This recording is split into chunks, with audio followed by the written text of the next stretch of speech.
നമസ്കാരം. വിശ്വ മിത്തോളജി മലയാളത്തിലേക്ക് ഏവർക്കും സ്വാഗതം.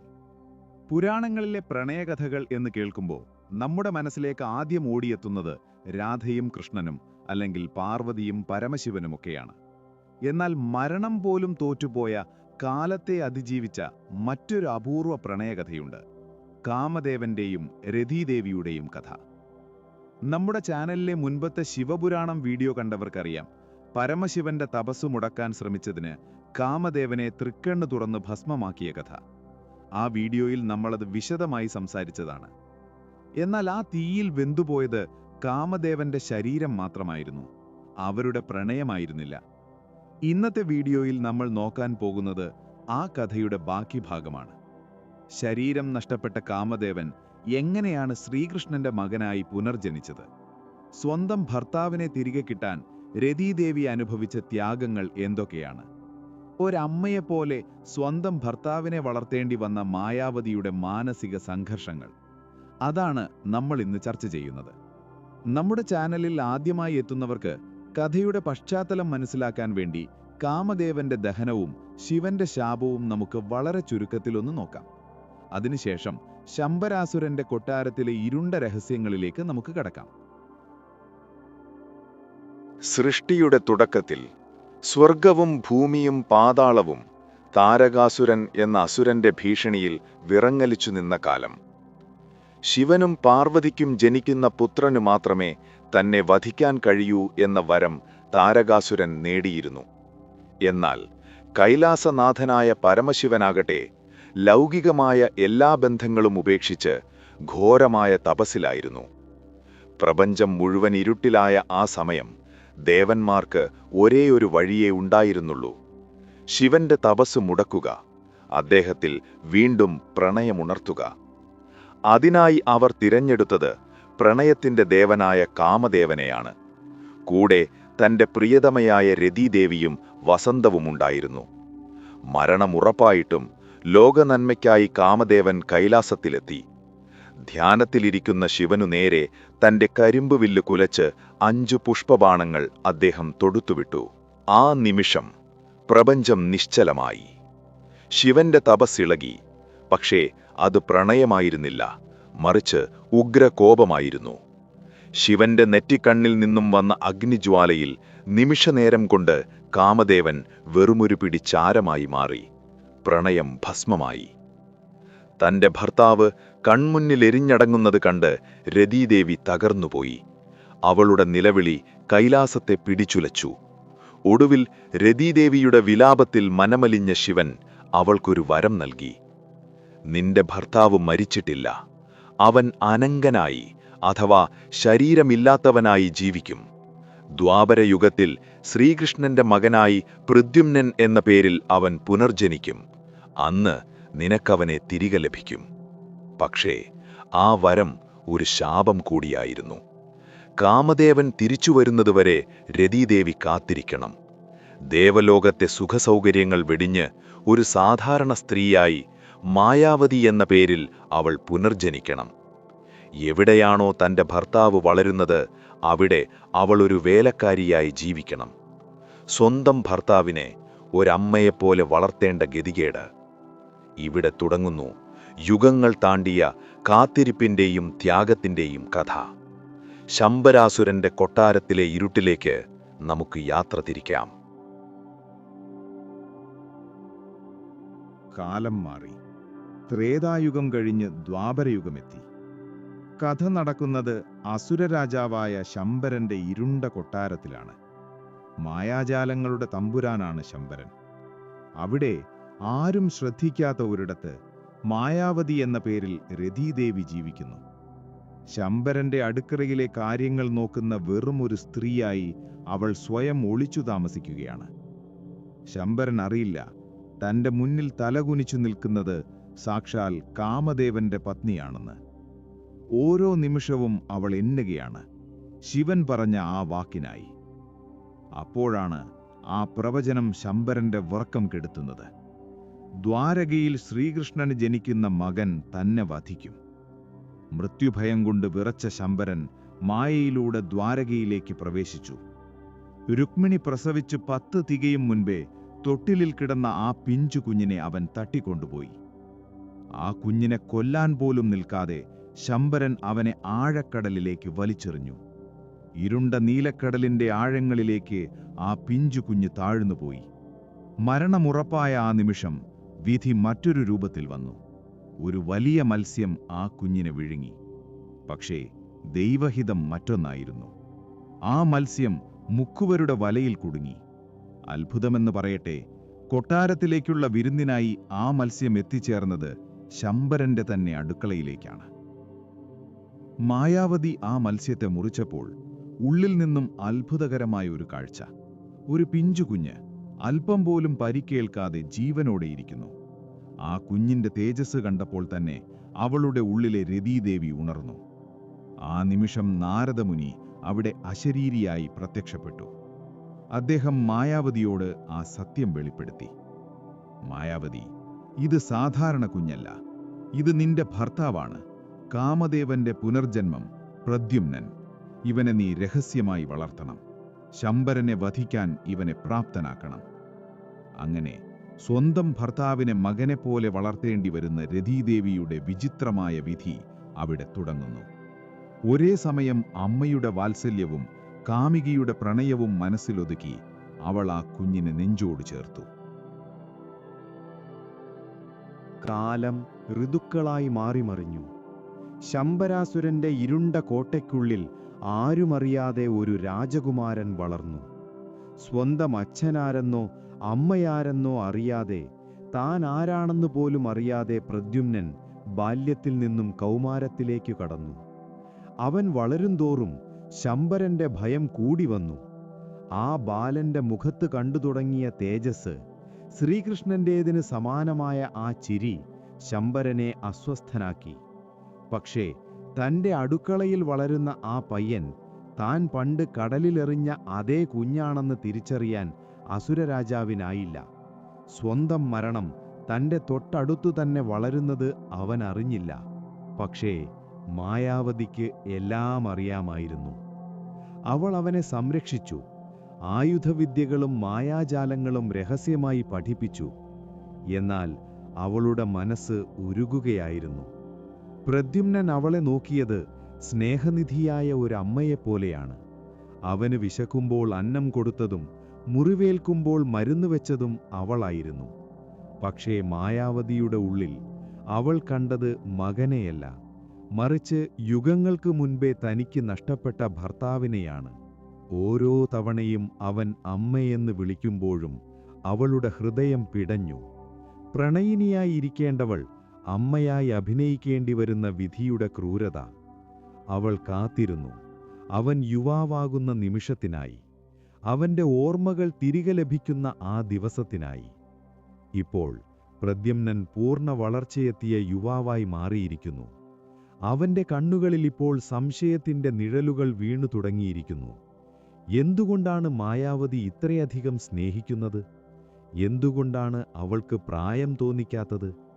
ആ ചോദ്യങ്ങൾക്കുള്ള ഉത്തരം നൽകാൻ സമയമായി.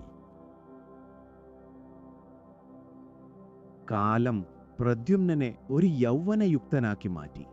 ശംബരന്റെ കൊട്ടാരത്തിലെ ഏറ്റവും മികച്ച പോരാളിയായി അവൻ വളർന്നു. എന്നാൽ അവന്റെ മനസ്സ് ശാന്തമായിരുന്നില്ല. ഓരോ തവണ മായാവതി അവനെ നോക്കുമ്പോഴും ആ കണ്ണുകളിൽ ഒരമ്മയുടെ വാത്സല്യമായിരുന്നില്ല അവൻ കണ്ടത്. മറിച്ച് യുഗങ്ങളുടെ പഴക്കമുള്ള ഒരു പ്രണയമായിരുന്നു. അത് പ്രദ്യുമ്നനെ വല്ലാതെ അസ്വസ്ഥനാക്കി. ഒരമ്മയോട് തോന്നാൻ പാടില്ലാത്ത ഒരടുപ്പം തനിക്ക് അവളോട് തോന്നുന്നുണ്ടോ എന്നവൻ ഭയന്നു. ഒടുവിൽ സഹികെട്ട് അവൻ മായാവതിയുടെ മുന്നിലെത്തി. അവന്റെ ശബ്ദം വിറയ്ക്കുന്നുണ്ടായിരുന്നു. മായാവതി, എന്നോട് ക്ഷമിക്കണം, പക്ഷേ എനിക്ക് ചോദിക്കാതിരിക്കാൻ വയ്യ. നീ ആരാണ്? സത്യം പറയൂ, നീ എൻ്റെ അമ്മയാണോ? അതോ നിന്റെ ഈ നോട്ടം, എൻ്റെ ദേഹത്ത് നിന്റെ കൈകൾ സ്പർശിക്കുമ്പോഴുണ്ടാകുന്ന ആ വിറയൽ, ഇത് അമ്മയും മകനും തമ്മിലുള്ള ബന്ധമല്ല. ഈ കൊട്ടാരത്തിൽ എല്ലാവരും എന്നെ ഭയപ്പെടുന്നു, പക്ഷെ നീ മാത്രം എന്നെ ആരാധിക്കുന്നു. എന്തിനാണ് നീ എന്നെ ഇങ്ങനെ സ്നേഹിക്കുന്നത്? നിന്റെ ഈ സ്നേഹം എന്നെ ഭ്രാന്ത് പിടിപ്പിക്കുന്നു. സത്യം പറയൂ, നീ ആരാണ്? ആ ചോദ്യം കേട്ടതും മായാവതിയുടെ മുഖത്തെ നിസ്സഹായ അവസ്ഥ മാറി. പകരം അവിടെ ഒരു ദേവതയുടെ തേജസ് തെളിഞ്ഞു. അവൾ അവന്റെ കണ്ണുകളിലേക്ക് നോക്കി. ആ നിമിഷം അവൾ ഒരു ദാസിയായിരുന്നില്ല, സാക്ഷാൽ രതീദേവിയായിരുന്നു. നീ ചോദിച്ചത് സത്യമാണ് പ്രദ്യുമ്ന. നിന്റെ മനസ്സ് പറയുന്നത് തെറ്റല്ല. ഞാൻ നിന്റെ അമ്മയല്ല. ഞാൻ നിന്റെ പ്രാണനാഥയാണ്. നീ ശംബരാസുരന്റെ സേവകനല്ല. ദ്വാരകയിലെ ശ്രീകൃഷ്ണന്റെയും രുക്മിണിയുടെയും മകനായി ജനിച്ച രാജകുമാരനാണ് നീ. ജനിച്ച ഉടനെ നിന്നെ തട്ടിക്കൊണ്ടുപോയി കടലിൽ എറിഞ്ഞതാണ് ഈ ശംബരൻ. ആ വാക്കുകൾ കേട്ട പ്രദ്യുമ്നൻ സ്തംഭിച്ചുപോയി. പക്ഷെ മായാവതി നിർത്തിയില്ല. അവൾ വീണ്ടും പറഞ്ഞു തുടങ്ങി. നിനക്ക് ഓർമ്മയില്ലേ, ഇതിനു മുൻപ് നമ്മൾ കൈലാസത്തിൽ വെച്ച് പിരിഞ്ഞ ആ രാത്രി? ശിവന്റെ തൃക്കണ്ണിൽ നിന്നും വന്ന അഗ്നി നിന്റെ ശരീരത്തെ ഭസ്മമാക്കിയപ്പോൾ പൊട്ടിക്കരഞ്ഞുകൊണ്ട് നിന്റെ ചാരത്തിന് കാവലിരുന്നവളാണ് ഞാൻ. ഞാൻ രതി, നീ കാമദേവൻ. ശരീരമില്ലാത്തവനായി നീ അലഞ്ഞപ്പോൾ നിന്നെ തിരികെ ലഭിക്കാൻ വേണ്ടി മാത്രം പുനർജനിച്ചവളാണ് ഞാൻ. ഈ അസുരന്റെ അടുക്കളയിൽ നിനക്കുവേണ്ടി മാത്രം ഞാൻ കാത്തിരുന്നു. കാമദേവൻ എന്ന പേര് കേട്ട നിമിഷം പ്രദ്യുമ്നന്റെ ഉള്ളിൽ ഒരു വലിയ സ്ഫോടനം നടന്നു. കഴിഞ്ഞ ജന്മത്തിലെ ഓർമ്മകൾ, വസന്തം, കരിമ്പുവില്ല്, പുഷ്പബാണങ്ങൾ, പിന്നെ ആ വലിയ തീ എല്ലാം അവന്റെ മനസ്സിലേക്ക് ഇരച്ചു കയറി.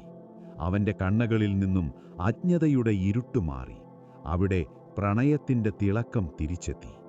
അവൻ അവളെ നോക്കി.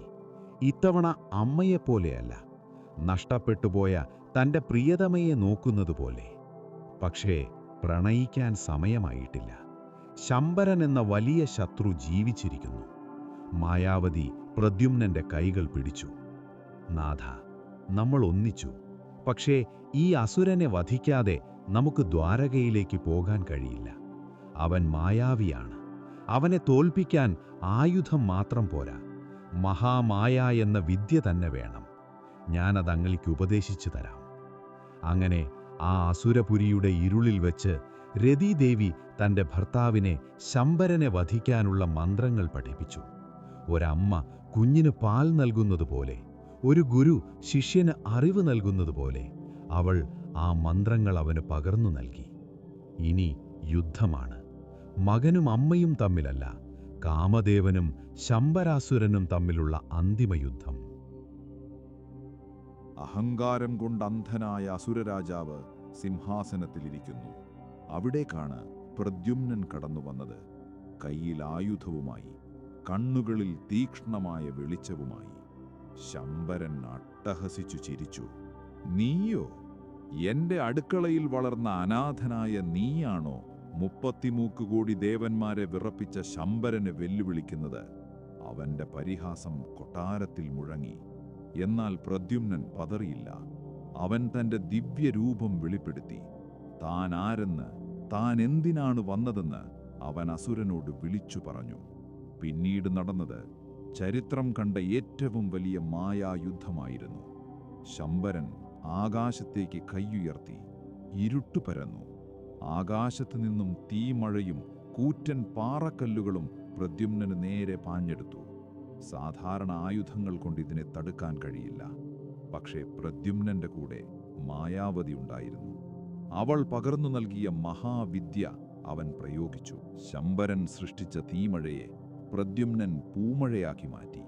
അസുരൻ സൃഷ്ടിച്ച ഇരുട്ടിനെ അവൻ വെളിച്ചം കൊണ്ട് കീറിമുറിച്ചു. സിംഹമായും പുലിയായും രാക്ഷസനായും ശംബരൻ മാറി മാറി വന്നു. പക്ഷേ ഓരോ രൂപത്തെയും പ്രദ്യുമ്നൻ തകർത്തെറിഞ്ഞു. മായാജാലങ്ങളുടെ കളി അവസാനിച്ചു. ഇനി സത്യത്തിന്റെ ഊഴമാണ്. പ്രദ്യുമ്നൻ തന്റെ വാൾ ഉറയിൽ നിന്ന് മൂരി. മിന്നൽ പിണർ പോലെ തിളങ്ങുന്ന വാൾ. കൃഷ്ണന്റെ മകൻ കാമദേവന്റെ പുനർജന്മം. തന്റെ സർവശക്തിയും സംഭരിച്ച് അവൻ ആ വെട്ടുവെട്ടി. ശംബരാസുരന്റെ തല അറ്റുവീണു. അത്രയും കാലം ആ കൊട്ടാരത്തിൽ തളം കെട്ടി നിന്ന ഇരുട്ട് മാഞ്ഞുപോയി. മായാവതിയുടെ മുഖത്ത് പുഞ്ചിരി വിരിഞ്ഞു. ശാപം തീർന്നിരിക്കുന്നു. വിധിയുടെ കണക്ക് പുസ്തകത്തിൽ ശംബരന്റെ അന്ത്യം കുറിക്കപ്പെട്ടു. ഇനി മടക്കയാത്രയാണ്. പ്രദ്യുമ്നനും മായാവതിയും ആകാശമാർഗം ദ്വാരകയിലേക്ക് യാത്ര തിരിച്ചു. മേഘങ്ങൾക്കുമീതെ ഒരു ദിവ്യരഥത്തിൽ അവർ പറന്നിറങ്ങി. താഴെ സമുദ്രത്താൽ ചുറ്റപ്പെട്ട സ്വർണനഗരിയായ ദ്വാരക തിളങ്ങി നിൽക്കുന്നു. അവർ കൊട്ടാരമുറ്റത്തിറങ്ങിയപ്പോൾ ദ്വാരക നിവാസികൾ അമ്പരന്നുപോയി. ആരാണീ യുവാവ്? സാക്ഷാൽ ശ്രീകൃഷ്ണന്റെ ഛായയുള്ള സൂര്യനെപ്പോലെ തിളങ്ങുന്ന ഇവൻ ആരാണ്? കൂടെയുള്ളതാരാണ്? അമ്മയല്ല, എന്നാൽ ഭാര്യയാണെന്ന് തോന്നിക്കുന്ന പക്വതയുള്ള ആ സ്ത്രീ ആരാണ്? സംശയങ്ങൾ അന്തരീക്ഷത്തിൽ തളം കെട്ടി നിന്നു. അപ്പോഴാണ് രുക്മിണീദേവി അവിടേക്കു കടന്നുവന്നത്. ആ അമ്മയുടെ കണ്ണുകൾക്ക് തെറ്റിയില്ല. പ്രസവിച്ച അന്ന് നഷ്ടപ്പെട്ട തൻ്റെ മകനാണ് മുന്നിൽ നിൽക്കുന്നത്. മുലപ്പാൽ ചുരത്തുന്ന സ്നേഹത്തോടെ രുക്മിണി അവനെ കെട്ടിപ്പിടിച്ചു. പക്ഷേ മായാവതിയെ കണ്ടപ്പോൾ എല്ലാവരും സംശയിച്ചു. പ്രദ്യുമ്നനേക്കാൾ പ്രായമുള്ള അവനെ വളർത്തിയ സ്ത്രീ എങ്ങനെ അവൻ്റെ പത്നിയാകും? ആ നിമിഷം ഭഗവാൻ ശ്രീകൃഷ്ണൻ അവിടേക്ക് കടന്നുവന്നു, ചുണ്ടിൽ ഒരു ചെറുപുഞ്ചിരിയുമായി. എല്ലാവർക്കും മുന്നിൽ വച്ച് കൃഷ്ണൻ ആ സത്യം വെളിപ്പെടുത്തി. നാരദമുനി ശരിവച്ചു. ഇത് വെറുമൊരു സ്ത്രീയല്ല, ഇത് രതീദേവിയാണ്. എൻ്റെ മകൻ പ്രദ്യുമ്നൻ സാക്ഷാൽ കാമദേവനും. ശരീരം വെടിഞ്ഞ കാമദേവൻ ശരീരം വീണ്ടെടുത്ത് തിരിച്ചെത്തിയിരിക്കുന്നു. പ്രായമോ രൂപമോ കാലമോ അല്ല പ്രണയത്തിൻ്റെ അളവുകോലെന്ന് ദ്വാരക തിരിച്ചറിഞ്ഞു. ഭസ്മത്തിൽ നിന്നും ഉയർത്തെഴുന്നേറ്റ പ്രണയം, മരണം പോലും തോറ്റുപോയ ബന്ധം. അങ്ങനെ ഒരു യുഗം നീണ്ട കാത്തിരിപ്പ് അവസാനിച്ചു. ശരീരം ഭസ്മമായി പോയാലും മനസ്സുകൊണ്ട് സ്നേഹിക്കുന്നവർക്ക് മരണമൊരു തടസ്സമല്ല എന്ന് രതീദേവിയും കാമദേവനും തെളിയിച്ചു. നമ്മൾ ഇന്ന് കാണുന്ന പ്രണയകഥകളിൽ നിന്നും എത്രയോ വ്യത്യസ്തമാണിവരുടെ ജീവിതം. രൂപമോ പ്രായമോ സാഹചര്യങ്ങളോ അല്ല, മറിച്ച് ആത്മാർത്ഥമായ കാത്തിരിപ്പാണ് പ്രണയത്തിൻ്റെ യഥാർത്ഥ ശക്തി. അഗ്നിയിൽ വെന്തുപോയപ്പോഴും കടലിൻ്റെ ആഴങ്ങളിൽ പെട്ടുപോയപ്പോഴും അസുരന്റെ കൊട്ടാരത്തിൽ അടിമയായി ജീവിച്ചപ്പോഴും അവരുടെ ഉള്ളിലെ സ്നേഹം കെട്ടുപോയില്ല. ഇതൊരു പുരാണ കഥ മാത്രമല്ല. ഓരോ പ്രണയത്തിലും ഒരു കാത്തിരിപ്പുണ്ട്, ത്യാഗമുണ്ട്. കാലം മാറിയാലും രൂപം മാറിയാലും സത്യമായ സ്നേഹം തിരിച്ചുവരും എന്ന ഓർമ്മപ്പെടുത്തലാണ് പ്രദ്യുമ്നന്റെയും മായാവതിയുടെയും ജീവിതം. ഈ വീഡിയോ നിങ്ങൾക്കിഷ്ടമായെങ്കിൽ ലൈക്ക് ചെയ്യുക. ഇത്തരം പുരാണ കഥകൾ അതിൻ്റെ എല്ലാ ഗൗരവത്തോടും കൂടി ഇനിയും കേൾക്കാൻ ചാനൽ സബ്സ്ക്രൈബ് ചെയ്യുക. നിങ്ങളുടെ അഭിപ്രായങ്ങൾ താഴെ കമന്റ് ചെയ്യുക. മറ്റൊരധ്യായവുമായി വീണ്ടും കാണാം. നന്ദി.